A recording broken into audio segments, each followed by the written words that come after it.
بسم اللہ الرحمن الرحیم الحمد للہ رب العالمین والصلاة والسلام علی رسولہ الکریم وعلی آلہ واصحابہ اجمعین اما بعد اعوذ باللہ من الشیطان الرجیم بسم اللہ الرحمن الرحیم ثم دنا فتدلى فکان قاب قوسین او ادنى فاوحى الی عبدہ ما اوحى صدق اللہ العظیم۔ برادران ملت اسلامیہ اور عزیز بہنوں، السلام علیکم ورحمۃ اللہ۔ اس سے قبل 3 پروگراموں میں ہم معراج کے سلسلے میں آپ کے سامنے اس کی تفصیلات پیش کر چکے ہیں۔ یہ سلسلے کا آخری پروگرام ہے۔ اس کے بعد انشاءاللہ ہم سیرت النبی کے آگے واقعات بیان کریں گے۔ وہ مقام جہاں فرشتے امور الہیہ کی کتابت کرتے ہیں صریف الاقلام کہلاتا ہے۔ مقام صریف الاقلام سدرۃ المنتہا سے آگے ہے۔ سدرۃ المنتہا کو سدرۃ المنتہا اس لیے کہا جاتا ہے کیونکہ وہ ایک مقام ہے جہاں اوپر سے احکام نازل ہوتے ہیں۔ مولانا ادریس کاندھلوی نے لکھا ہے سدرۃ المنتہا کے اوپر کوئی اور مقام ہے کہ جہاں تدابیر عالم کے متعلق احکامات تکوینیہ کا نزول ہوتا ہے، اور یہی مقام صریف الاقلام کہلاتا ہے۔ گویا مقام صریف الاقلام تدابیر الہی اور تقادیر خداوندی کا بلا تشبیہ اور بلا تمثیل مرکزی دفتر ہے اور صدر مقام ہے۔ جنت اور جہنم اور سدرۃ المنتہا کے بعد حضور اکرم صلی اللہ تعالی علیہ وسلم کو مقام صریف الاقلام کا معائنہ کرایا گیا۔ حدیث میں نمازوں کی فرضیت اور مکالمہ خداوندی کا جو ذکر آتا ہے وہ مقام صریف الاقلام پر ہی ہوا ہے۔ حضور نبی کریم صلی اللہ تعالی علیہ وسلم مقام صریف الاقلام سے چل کر اللہ کی بارگاہ میں پہنچے۔ بعض روایات میں آیا ہے کہ آپ کو سوار کرنے کے لیے رف رف کی مسند آئی۔ رف رف ہرے رنگ کے نرم قالین کو کہتے ہیں۔ رف رف کا ذکر کسی صحیح حدیث میں نہیں ہے۔ در منصور کی روایت میں بحوالہ طبرانی ایک روایت ہے کہ حضور اکرم صلی اللہ تعالی علیہ وسلم نے فرمایا رأیت النور العظیم فاوحى اللہ الی ما شاء ان یوحی، میں نے ایک عظیم نور دیکھا تو پھر وحی کی اللہ نے جو چاہا کہ وحی کرے۔ قرآن کریم میں ثم دنا فتدلی فکان قاب قوسین او ادنی فاوحى الی عبدہ ما اوحى ما کذب الفؤاد ما رأى، سورۃ النجم میں آیا ہے، جس کا ترجمہ یہ ہے کہ پھر وہ نزدیک آیا اور نزدیک ہوا تو وہ ہو گیا 2 کمانوں کے برابر یا اس سے بھی زیادہ قریب۔ تو اس نے وحی کی اپنے بندے کی طرف جو بھی وحی کی، دل نے انکار نہیں کیا جو کچھ اس نے دیکھا۔ بعض لوگوں نے اس میں نزول وحی کی نسبت حضرت جبرائیل کی طرف کی ہے کہ حضرت جبرائیل نے حضور کے اوپر وحی کی۔ کئی دوسرے لوگوں نے یہاں ضمیروں کا مرجع اللہ تبارک و تعالیٰ کو مانا ہے۔ سورہ تکویر میں ہے کچھ اس طرح کا تذکرہ۔ مفسرین نے سورۃ النجم اور سورۃ التکویر کے مضمون کو جوڑ کر پڑھا ہے تو اس سے مراد جبرائیل کو لیا ہے۔ سورۃ التکویر میں صراحت ہے کہ حضور کی یہ نزدیکی جبرائیل سے ہوئی تھی۔ یہ 2 الگ الگ واقعات بھی ہو سکتے ہیں یا ایک بھی۔ سورہ تکویر میں ہے انہ لقول رسول کریم ذی قوہ عند ذی العرش مکین مطاع ثم امین وما صاحبکم بمجنون ولقد رآہ بالافق المبین۔ یہ عزت والے رسول کا قول ہے، بڑا طاقتور، عرش والے کے پاس، بلند مرتبہ، وہاں اس کا حکم مانا جاتا ہے، وہ امانت دار ہے اور تمہارا ساتھی مجنون نہیں ہے۔ اس نے اس کو روشن افق میں دیکھا ہے۔ اس میں مراد حضرت جبرائیل ہیں۔ ہم اس بحث کو اس لیے یہیں پر چھوڑ دیتے ہیں کہ یہ معاملہ متشابہات میں سے ہے جس میں زیادہ الجھنا غلطی کا سبب بن سکتا ہے۔ علماء نے اس میں طویل بحثیں کی ہیں۔ الغرض حضور کو اس موقع پر اللہ تعالی نے اپنا قرب عطا فرمایا اور آپ پر عنایات اور مہربانیاں فرمائیں اور کچھ خاص احکامات دیے۔ سب سے مشہور حکم 50 نمازوں کا اسی موقع پر دیا گیا۔ حضور یہ حکم لے کر خوشی خوشی واپس آ رہے تھے۔ حضرت ابراہیم سے ملاقات ہوئی، اس کے بعد حضرت موسیٰ سے ملاقات ہوئی۔ حضرت موسیٰ نے معلوم کیا کیا حکم ہوا ہے۔ حضور نے بتایا کہ 50 نمازوں کا حکم ہوا ہے حضرت موسیٰ نے کہا کہ میں نے بنی اسرائیل کو دیکھا ہے وہ 2 نمازیں بھی وقت کی پابندی کے ساتھ ادا نہ کر سکے، آپ واپس جاؤ اور تعداد میں کمی کرواؤ۔ حضور واپس تشریف لے گئے اور درخواست کی تو 5 نمازیں کم کر دی گئیں۔ واپس آئے، پھر حضرت موسیٰ نے کہا، بار بار ایسا ہی ہوا، بار بار حضور آئے اور حضرت موسیٰ نے کہا اور کم کراؤ، اس میں تخفیف کراؤ۔ ہر مرتبہ میں 5 کم ہوتی نہیں، آخر میں جب 5 نمازیں رہ گئیں تو بھی حضرت موسیٰ نے کہا کہ تخفیف کی درخواست کرو، یہ بھی تمہاری امت کے اوپر بھاری ہوگی۔ مگر اس کے بعد حضور نے کہا کہ اس سے کم کی درخواست کے لیے مجھے رب سے شرم آتی ہے۔ غیب سے آواز آئی کہ اے محمد، 5 نمازیں تمہاری امت پڑھے گی تو میں اس کو 50 نمازوں کا اجر و ثواب عطا کروں گا۔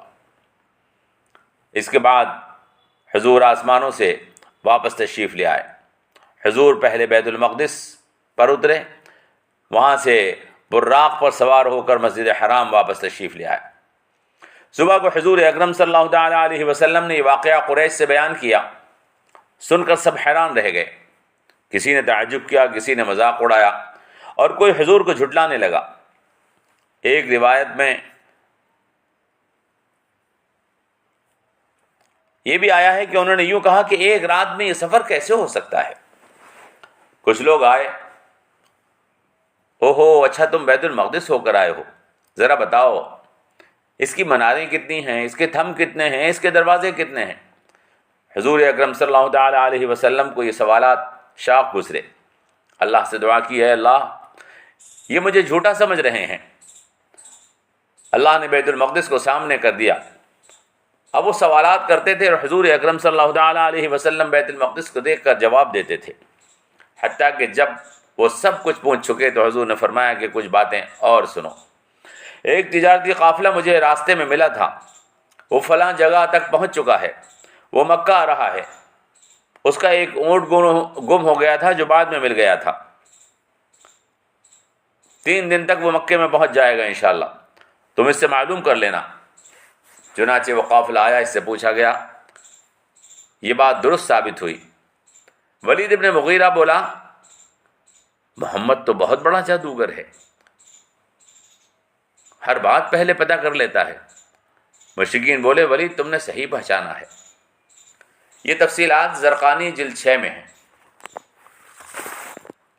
ہم نے آپ سے عرض کیا واقعہ معراج ایک واقعہ نہیں بلکہ ایک عظیم الشان معجزہ اور تاریخ کا ٹرننگ پوائنٹ ہے، جہاں سے اسلام دور کمزوری سے دور طاقت میں داخل ہو رہا تھا۔ امامت کی تبدیلی کا یہ واقعہ اتنا اہم ہے کہ رہتی دنیا تک اس کی اہمیت باقی رہے گی۔ یہ خواب نہیں تھا جو سوتے میں دیکھ لیا گیا تھا، بلکہ اللہ تعالیٰ کے اس پلان کا حصہ ہے جو اس نے آدم کو زمین پر بھیجتے وقت فرشتوں کے سامنے رکھ دیا تھا۔ وَإِذْ قَالَ رَبُّكَ لِلْمَلَائِكَةِ إِنِّي جَاعِلٌ فِي الْأَرْضِ خَلِيفَةً، وہ خلافت جس کے لیے آدم کو زمین پر اتارا گیا وہ جناب محمد رسول اللہ کے اوپر مکمل ہو رہی تھی، اور یہ واقعہ اسی خلافت کو اپنے کمال درجے میں پہنچانے کے سلسلے کا ہے۔ اس سفر میں حضور اکرم صلی اللہ تعالی علیہ وسلم کی ملاقاتیں پیغمبروں سے ہوئی ہیں۔ حضرت عیسیٰ سے ملاقات اس واسطے تھی کہ حضرت عیسیٰ آخری زمانے میں زمین پر نازل ہوں گے، اور بحیثیت حضور کے امتی ان کو یہ شرف اور مرتبہ دیا گیا کیونکہ آخری زمانے میں وہی محمد صلی اللہ علیہ وسلم کی شریعت کو نافذ کریں گے۔ حضرت یحییٰ حضرت عیسیٰ کے ساتھی ہیں اور ان کے خلیل بھائی ہیں، اس لیے ان کے ساتھ ملاقات ہو گئی۔ یہود جنہوں نے حضرت عیسیٰ کو تکالیف اور حضرت یحییٰ کو تکالیف دیں، اسی طرح حضور نبی کریم صلی اللہ تعالی علیہ وسلم کو بھی ان کی جانب سے تکلیفیں پہنچے گی، مگر اللہ نے یہود کی سازشوں سے حضرت عیسیٰ کو محفوظ رکھا تو حضور نبی کریم صلی اللہ تعالی علیہ وسلم بھی ان کی سازشوں سے محفوظ رہے۔ تیسرے آسمان پر حضرت یوسف سے ملاقات ہوئی۔ اشارہ تھا اس بات کا کہ ان کے بھائیوں نے حضرت یوسف کو اس طرح قتل کرنا چاہا تھا، اور اسی طرح سے محمد صلی اللہ علیہ وسلم کو مکے میں ہجرت سے پہلے مشرکین مکہ نے قتل کرنے کا پلان بنایا جو بمنزل بھائی کے تھے۔ اسی لیے حضور نے فتح مکہ کے موقع پر فرمایا تھا لا تثریب علیکم اليوم یغفر اللہ لکم وہو ارحم الراحمین اذهبوا انتم الطلقاء، تمہارے اوپر کوئی زیادتی نہیں ہوگی آج، اللہ تمہیں معاف کرے، وہ بہت بڑا مہربان ہے، جاؤ تم سب آزاد ہو، اور آج میں تمہارے ساتھ وہی معاملہ کروں گا کہ جو معاملہ حضرت یوسف نے اپنے بھائیوں سے کیا تھا۔ نیز یوں بھی لکھا ہے کہ حضور اکرم صلی اللہ تعالی علیہ وسلم کی امت جب جنت میں داخل ہوگی تو ان کا حسن اور جمال ایسا ہی بنا دیا جائے گا جیسا کہ حضرت یوسف، لہذا حضرت یوسف کو حضور کو دکھایا گیا۔ اسی میں حضرت ادریس علیہ السلام سے ملاقات ہوئی۔ ان کی ملاقات کی غرض و غایت یہ ہے کہ خط و کتابت یعنی قلم سے تحریر سب سے پہلے حضرت ادریس علیہ السلام نے لکھی ہے۔ حضور نبی کریم صلی اللہ تعالی علیہ وسلم پر پہلی وحی بھی اقرأ نازل ہوئی۔ اللہ نے قرآن کریم کے اندر نون والقلم وما یسطرون، نون اور قلم اور تحریر کی قسم کھائی ہے، اور اس طرح علم کی عظمت کو بیان فرمایا ہے، اور اسی علم کو رفع درجات اور رفع ذکر کا سبب قرار دیا ہے۔ بس معلوم ہوا کہ اس امت کو بھی اللہ تبارک و تعالی عزت اور رفعت شان علم اور قلم سے عطا کرے گا، اس لیے حضرت ادریس سے ملاقات کی گئی۔ حضرت ہارون علیہ السلام سے ملاقات کا منشا اور مقصد یہ ہے کہ حضرت موسیٰ کے طور پر جانے پر بنی اسرائیل نے حضرت ہارون کی بات کو نہیں مانا تھا، اور اسی جرم میں بڑی مقدار میں قتل کر دیے گئے تھے۔ اسی طرح حضور نبی کریم صلی اللہ تعالی علیہ وسلم کو اشارہ دے دیا گیا کہ مشرکین مکہ جو آپ کی بات کو نہیں مان رہے ہیں وہ بھی عنقریب اسی طرح قتل کیے جائیں گے۔ چنانچہ جنگ بدر میں بڑی تعداد میں مشرکین مکہ قتل کر دیے گئے۔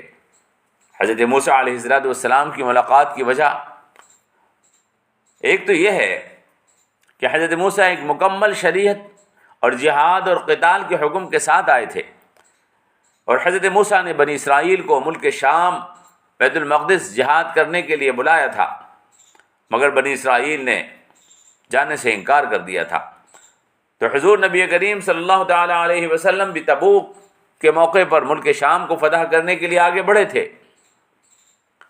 مسلمانوں کی جماعت آپ کے ساتھ تھی، لیکن ملک شام کی فوجیں سامنے آنے سے ڈر گئی تھیں اور واپس چلی گئی تھیں، اور بادشاہ نے معاہدہ کر لیا تھا یہ جنگ نہیں ہو سکی تھی، اس لیے حضور واپس تشریف لے آئے تھے۔ حضرت موسیٰ کے بعد ملک شام ان کے شاگرد حضرت یوشع بن نون نے فتح کیا، اور حضور اکرم صلی اللہ تعالی علیہ وسلم کے بعد ملک شام کو ان کے صحابی حضرت عمر رضی اللہ تعالی عنہ نے فتح کیا۔ ساتویں آسمان پر حضرت ابراہیم علیہ السلام سے ملاقات ہوئی۔ وہ بیت المعمور سے ٹیک لگائے ہوئے بیٹھے تھے۔ خواب میں حضرت ابراہیم علیہ السلام کی اگر کوئی زیارت کرتا ہے تو اس کی تعبیر دی جاتی ہے کہ حج بیت اللہ نصیب ہوگا۔ حضور نے معراج میں حضرت ابراہیم علیہ السلام کو بیت المعمور میں دیکھا تھا، اشارہ ہے اس بات کی طرف آپ بیت اللہ کا حج کریں گے اور اس کے متولی آپ کی امت ہوگی۔